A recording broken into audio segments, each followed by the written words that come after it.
بسم اللہ الرحمن الرحیم۔ آب جمجم کی کھوج کس نے کی؟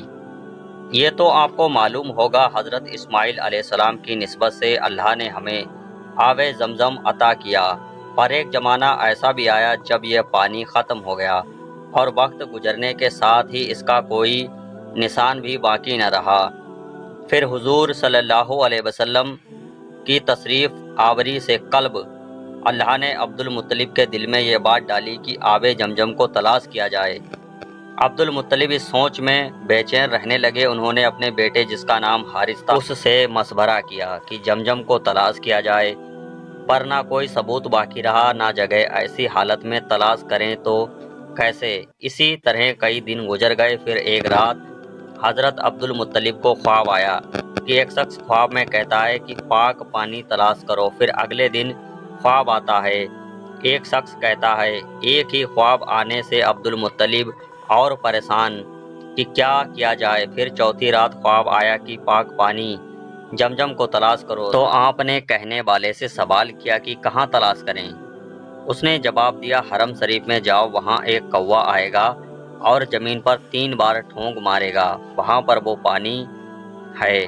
دوسرے دن عبد المطلب اپنے بیٹے حارث کے ساتھ حرم میں تشریف لے گئے۔ اس وقت ان کے وہاں ایک ہی بیٹا تھا۔ انہوں نے دیکھا وہاں ایک کوا آیا اور زمین پر 3 بار ٹھونک ماری۔ جب نشانی مل گئی تو عبد المطلب کدال لے آئے اور وہاں کی کھدائی کرنا شروع کر دی۔ جب یہ بات مکہ میں پھیلی تو سبھی قریش وہاں جمع ہو گئے اور عبد المطلب کو کھدائی کرنے سے روکنے لگے اور ان کی مخالفت نفرت کرنے لگے، لیکن عبد المطلب نے اپنی قوم کی باتوں کو نظر انداز کیا اور کھدائی جاری رکھی۔ آپ کھدائی کرتے اور آپ کا بیٹا حارث مٹی اٹھا کر باہر پھینکتے۔ حضرت عبد المطلب کے دل میں یہ بات آئی کہ اگر میرے زیادہ بیٹے ہوتے تو آج مجھے کسی کی مدد کی ضرورت نہ ہوتی۔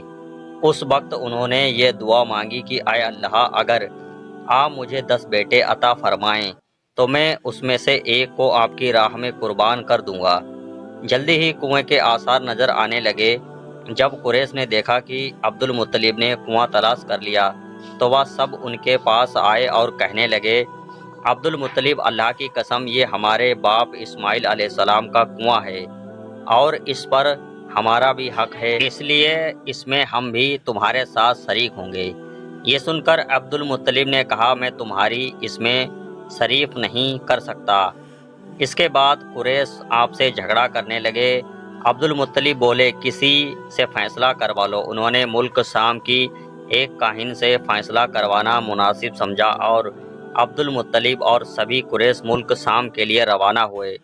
اس زمانے میں ملک حجاز اور شام کے درمیان ایک بیابان میدان تھا، وہاں کبھی پانی نہیں تھا۔ اس میدان میں ان کا پانی ختم ہو گیا، سب لوگ پیاس سے بے حال ہو گئے، یہاں تک کہ انہیں اپنی موت کا یقین ہو گیا تھا۔ انہوں نے ادھر ادھر پانی تلاش کیا۔ عبد المطلب اٹھے اور اپنی سواری کے پاس آئے۔ جو ہی ان کی سواری اٹھی، اس کے پاؤں کے نیچے سے پانی کا چشمہ ابل پڑا۔ انہوں نے پانی کو دیکھ کر اللہ اکبر کا نعرہ لگایا اور خوب سیراب ہو کر پانی پیا اور اپنے مسکیجے بھر لیے۔ پانی پینے کے بعد وہ بولے، اللہ کی قسم اے عبد المطلب، یہ تو تمہارے حق میں فیصلہ ہو گیا۔ اب ہم جمجم کے بارے میں تم سے کبھی جھگڑا نہیں کریں گے۔ جس ذات نے تمہیں اس بیابان میں سیراب کر دیا وہی ذات تمہیں جمجم سے بھی سیراب کرے گی، اسی لیے یہیں سے واپس چلو۔ چنانچہ سب لوگ واپس لوٹے اور واپس لوٹ کر عبد المطلب نے واپس کنویں کی کھدائی شروع کر دی۔